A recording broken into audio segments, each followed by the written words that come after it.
സൗഹാർദ്ദാന്തരീക്ഷത്തിലൂടെ പറഞ്ഞുകൊണ്ട് അവളെ തിരുത്താൻ നിങ്ങൾ ശ്രമിക്കുക എന്നല്ലാതെ നിങ്ങൾ സൗഹാർദ്ദാന്യ സംസാരത്തിൽ അതങ്ങനെ ചെയ്താൽ ഇങ്ങനെയാകുമായിരുന്നില്ലേ, അതല്ലേ നല്ലത് എന്ന് ചോദിച്ചാൽ അവൾ ഉണ്ടാക്കിയ ഭക്ഷണം വളരെ മോശപ്പെട്ടതാണെങ്കിലും എന്ന് പറയാതെ, അവൾ നീ വന്നതിന്റെ ശേഷം ഞാൻ നല്ല ഭക്ഷണം കഴിച്ചിട്ടില്ലെന്ന് പറയാതെ, മറിച്ച് നല്ല ടേസ്റ്റ് ഉണ്ടെന്ന് പറയുക. പിന്നെ എല്ലാം കഴിഞ്ഞതിന്റെ ശേഷം ഇന്നലത്തെ ഇതിനേക്കാളേറെ ടേസ്റ്റ് ഉണ്ടായിരുന്നല്ലോ, ഇന്നലത്തെ റെസിപ്പി എന്തായിരുന്നു, ഇന്നലത്തേത് എന്തായിരുന്നു, അത് പറഞ്ഞ് മോട്ടിവേറ്റ് ചെയ്താൽ അവളുടെ സ്വഭാവത്തിൽ നിന്ന് വലിയ മാറ്റങ്ങൾ ഉണ്ടാക്കാൻ കഴിയും. എന്നാൽ ഒരു കാര്യം ഭാര്യ ശ്രദ്ധിക്കേണ്ടത്, എന്റെ പ്രിയപ്പെട്ട ഭർത്താവിന്റെ മുമ്പിൽ ഞാൻ ധരിക്കേണ്ട ഡ്രസ്സ് നിങ്ങളൊന്ന് ചോദിക്കട്ടെ, ഏത് പുതുനാരിയും കല്യാണത്തിന് ധരിക്കുന്ന ഡ്രസ്സ് എത്ര ആയിരങ്ങൾ പതിനായിരങ്ങൾ വിലപിടിപ്പുള്ളതല്ലേ, അന്ന് ഒരൊറ്റ ദിവസമല്ലേ ധരിക്കുന്നത്. എന്നാൽ അവൾ എന്തെങ്കിലും മണിയറിയിൽ ഭർത്താവിന്റെ മുമ്പിൽ നല്ലൊരു പോലത്തെ ഡ്രസ്സ് ധരിച്ച് ഏതെങ്കിലും ഭാര്യ ഭർത്താവിനെ സ്വീകരിച്ചിട്ടുണ്ടോ? അവളോട് പട്ട് ധരിക്കാൻ, അവളോട് കുങ്കുമ ചായമണിയാൻ, മൈലാഞ്ചി പുരട്ടാൻ, സ്വർണ്ണാഭരണം ഇതൊന്നും ലോകത്ത് കാണിക്കാനല്ല. ഭർത്താവിന്റെ മുമ്പിൽ ഭർത്താവിന്റെ ലഹരി ഭാര്യയായിരിക്കണം, ഭാര്യയുടെ ലഹരി ഭർത്താവായിരിക്കണം.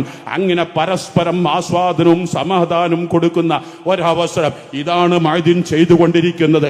ലോക്ക്ഡൌൺ സമയത്ത് മുഴുവനും തളർന്നപ്പോൾ ഇവിടുന്ന് സ്നേഹ കുടുംബം ക്ലാസ് നടത്തി, സ്നേഹ കുടുംബം എന്ന ബുക്ക് എഴുതി, അതുപോലെ ഫാമിലിക്ക് അത് ബുക്ക് എഴുതി, അതുപോലെ ഓർമ്മക്കൂട്ട്, അതുപോലെ റൂഹുള്ള വാക്കുകൾ എല്ലാ വ്യാഴാഴ്ചയും 5 മണിക്ക് നിങ്ങൾ കേൾക്കാറില്ലേ? ഇതിലൊക്കെയും കുടുംബങ്ങളാണ് പ്രതിപാദിക്കുന്നത്. കുടുംബ ഭദ്രത രൂക്ഷമായി കഴിഞ്ഞാൽ ഒരു പ്രശ്നവും വരില്ല. അതിൽ പൂർണ്ണമായും വേണ്ടത് 2C. ഒന്ന് കൺസിഡർ, പരസ്പരം അങ്ങുമിങ്ങും പരിഗണന വേണം. എന്റെ ഭാര്യയാണ്, അവൾക്കിന്ന് ചോദിക്കാനും പറയാനും ആളില്ലെന്ന് ഞാൻ ധരിച്ചു പോകരുത്. അവളുടെ ഭാഗത്ത് റബ്ബുണ്ട്.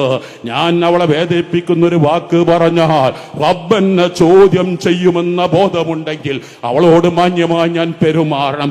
ആദരവോടെ ബഹുമാനത്തോടെ ഭാര്യമാരെ സ്നേഹിക്കാൻ. ഭാര്യമാർ ഈന്ന് വിളിക്കണമെന്നുണ്ടോ? ഞാൻ കല്യാണം കഴിച്ച് 37-40 കൊല്ലത്തിന്റെ അടുത്തായി ഇന്ന് വരെ നീ എന്നൊരു പേര് ഞങ്ങളെ കുടുംബത്തിൽ ആരും വിളിച്ചിട്ടില്ല. ഞങ്ങളെ ഉപ്പയും ഉമ്മയും അങ്ങനെ വിളിക്കാൻ അനുവദിച്ചിട്ടുമില്ല. ആയതുകൊണ്ട് ഞങ്ങൾക്ക് യാതൊരു തകർച്ചയും ഞങ്ങൾക്ക് വന്നിട്ടില്ല. അപ്പം ഭാര്യമാരോടുണ്ടാകുന്ന ആദരവും ബഹുമാനവും പെരുമാറ്റത്തിലും സമീപനത്തിലും കാണിക്കണം. അവർക്ക് നല്ല റെസ്പെക്ട് സമൂഹത്തിൽ നൽകണം.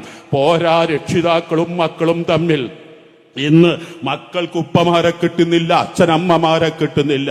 അവർ വല്ലപ്പോഴുമാണ് കാണുന്നത്. അവർ പ്രാർത്ഥിക്കുകയാണ്, ഞാനൊരു മൊബൈൽ ഫോൺ ആയെങ്കിൽ എന്ന്. ഒരു കുട്ടിയോട് എന്താണ് നിന്റെ ലക്ഷ്യമെന്ന് ചോദിച്ചപ്പോ പലരും എഴുതിയത് ഡോക്ടറാവാൻ, എഞ്ചിനീയർ ആവാൻ, സയന്റിസ്റ്റ് ആവാൻ, പൈലറ്റ് ആവാൻ. എന്നാ ഒരു കുട്ടി എഴുതിയത് എന്താണെന്നറിയാമോ? മൊബൈൽ ഫോൺ ആകാൻ എന്നാണ്. എന്നാ മൊബൈൽ ഫോൺ ആകാനെന്ന് ആ ടീച്ചർ വിളിച്ച് ചോദിച്ചു നോക്കുമ്പോൾ പറയും, എന്റെ അച്ഛനും അമ്മയും എന്റെ പിതാവും എന്റെ മാതാവും സദാ സമയത്തും മൊബൈൽ ഫോണുണ്ട്. ഊണിലുമുണ്ട്, ഉറക്കിലുമുണ്ട്, കിടക്കുമ്പോഴുമുണ്ട്, ഉണരുമ്പോഴുമുണ്ട്.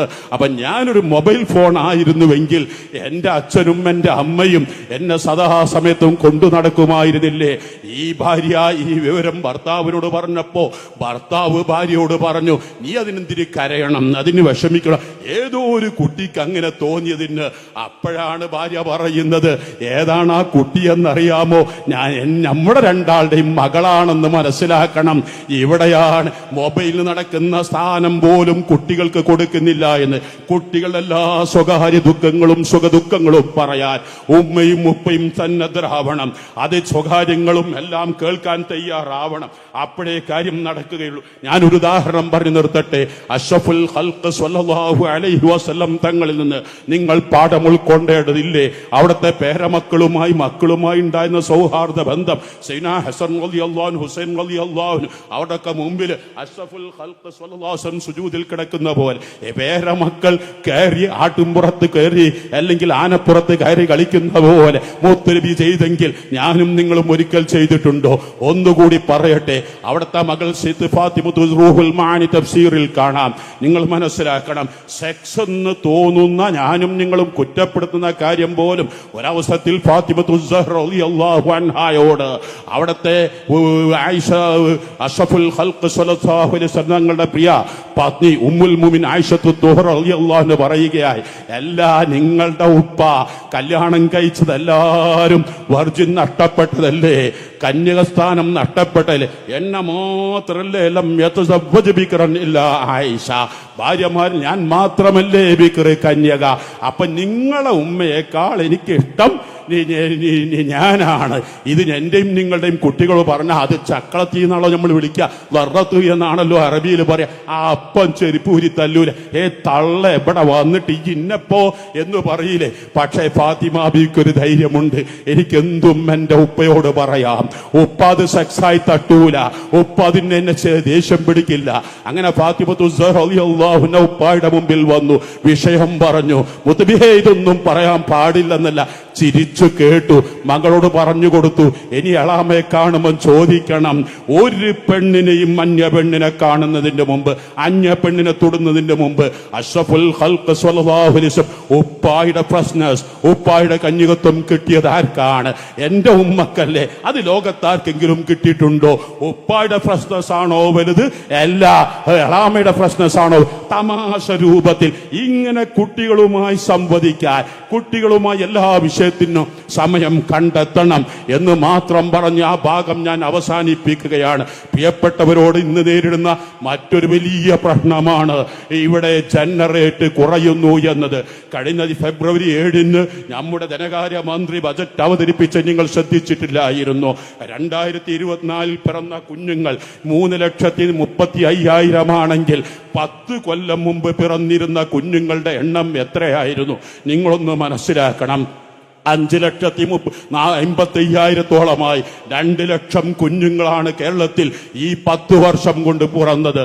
അതുപോലെ തന്നെ എന്നാൽ ആന്ധ്രാപ്രദേശിന്റെ മുഖ്യമന്ത്രി കർശനമായ നിയമം കൊണ്ടുവരാൻ പോകുന്നത് നിങ്ങൾ അറിഞ്ഞില്ലേ? മുഖ്യമന്ത്രി ചന്ദ്രബാബു നായിഡു ചോദിച്ചില്ലേ, ആർക്കാണ് ഈ എയർപോർട്ട് ഉണ്ടാക്കുന്നത്, ആർക്കാണ് ഈ പാലങ്ങൾ ഉണ്ടാക്കുന്നത്, ആർക്കാണ് ഈ വിദ്യാഭ്യാസ സ്ഥാപനങ്ങൾ പടുത്തുയർത്തുന്നത്? ഇവിടത്തെ സഹോദരൻ ചില കാര്യങ്ങൾ ജപ്പാന്റെയും ചൈനയുടെയും റഷ്യന്റെയും സൗത്ത് കൊറിയയുടെയും ഒക്കെ പാഠം പഠിക്കേണ്ടതുണ്ട്. നമുക്കൊന്ന് എന്ന് കേൾക്കാൻ വളരെ രസകരമാണ്, വളരെ സന്തോഷകരമാണ്. അതിലുള്ള അർത്ഥശൂന്യ നിങ്ങളൊന്ന് ചിന്തിച്ചിട്ടുണ്ടോ? ഇന്ത്യയിൽ 145 കോടി ജനങ്ങൾ ഇന്നുണ്ട്. ലോകത്തെ നമ്പർ 1 പോപ്പുലേഷൻ ഇന്ത്യയായി മാറിയത് എന്തുകൊണ്ട്? ചൈനയേക്കാൾ കഴിഞ്ഞ വർഷം വരെയും ലോകത്ത് നമ്പർ 1 പോപ്പുലേഷൻ ചൈനയായിരുന്നു. 10 കൊല്ലം മുമ്പ് അതിനേക്കാൾ എത്രയോ മേലെയായിരുന്നു. പക്ഷേ ഇപ്പോൾ ചൈനയിൽ കുറഞ്ഞത് ഇന്ത്യയിൽ ജന്മം കൂടിയത് കൊണ്ടല്ല, മറിച്ച് ചൈനയിൽ പോപ്പുലേഷൻ കുറഞ്ഞത് കൊണ്ടാണ്. ഞാനത് പലപ്പോഴും പറഞ്ഞുകൊണ്ട് ഞാൻ ആവർത്തിക്കുന്നത്. എന്നാൽ ഒരു കാര്യം ഞാൻ നിങ്ങളെ ശ്രദ്ധയിൽപ്പെടുത്തട്ടെ, ഇന്ത്യയിൽ 145 ജനങ്ങളാണുള്ളത്. അവർ നമുക്കൊന്ന് തീരുമാനിച്ചാൽ ഈ 145 കോടി ഒരു വ്യക്തിക്ക് ഒരു കുട്ടി ഉണ്ടാകൂലല്ലോ, ഒരു ജോഡി വരേണ്ടതില്ലേ? അപ്പോ കുടുംബങ്ങൾ എത്രയാണ്? 75 കോടിയാണ്. അല്ല 70 കോടിയാണ്. എല്ലാവരും കല്യാണം കഴിക്കണമെന്നില്ല, എല്ലാവർക്കും കുട്ടികൾ ഉണ്ടാവണമെന്നില്ല. അങ്ങനെ വരുമ്പോ 145 കോടി ജനങ്ങൾ ഇവിടെ കുറ്റം തീർത്താൽ ഒരു 60 കോടി ജോഡിയാണെന്ന് മനസ്സിലാക്കണം. അപ്പോ 60 ജോഡികൾക്ക് നമുക്കൊന്ന് എന്ന് പറഞ്ഞാൽ ഈ തലമുറ കഴിഞ്ഞാൽ ഇവിടെ പിറക്കാനിരിക്കുന്ന 60 കോടിയായി മാറി. ആ 60 കോടി പിന്നെ അടുത്ത തലമുറ കഴിയുമ്പോ അത് 30 കോടി ജോഡിയാണ്. നിങ്ങൾ മനസ്സിലാകുന്നുണ്ടാകുമല്ലോ. 145 കോടി ഓരോ ആണിനും ഒരു കുട്ടിയെന്നല്ല, ഒരു പെണ്ണിനൊരു കുട്ടിയെന്നല്ല, ഒരു കുടുംബത്തിനാണ് ഒന്ന്. അപ്പൊ ഒരു കുടുംബത്തിന് 145 കോടി ജനങ്ങൾക്ക് നമുക്കൊന്ന് എന്ന് പറഞ്ഞാൽ അതേ 60 കോടി ജനങ്ങൾ അല്ലെങ്കിൽ 65 കോടി ജനങ്ങളാണുള്ളത്. 65 കോടി ജോഡിയാണുള്ളത്, 65 കോടിയാണുള്ളത്. അവർക്ക് പിറക്കുന്ന കുഞ്ഞുങ്ങൾ 65 കോടിയായി മാറി. അത് അടുത്ത തലമുറ കഴിയുമ്പോൾ അത് 30 കോടിയായി മാറി. 3-4 തലമുറ കഴിയുമ്പോൾ ഇവിടെ സംഭവിക്കാനുള്ളത് എന്ത്? അവിടെയാണ് ഇവിടെ ഏതെങ്കിലും ഒരു സമുദായത്തിന്റെ പ്രശ്നമല്ല.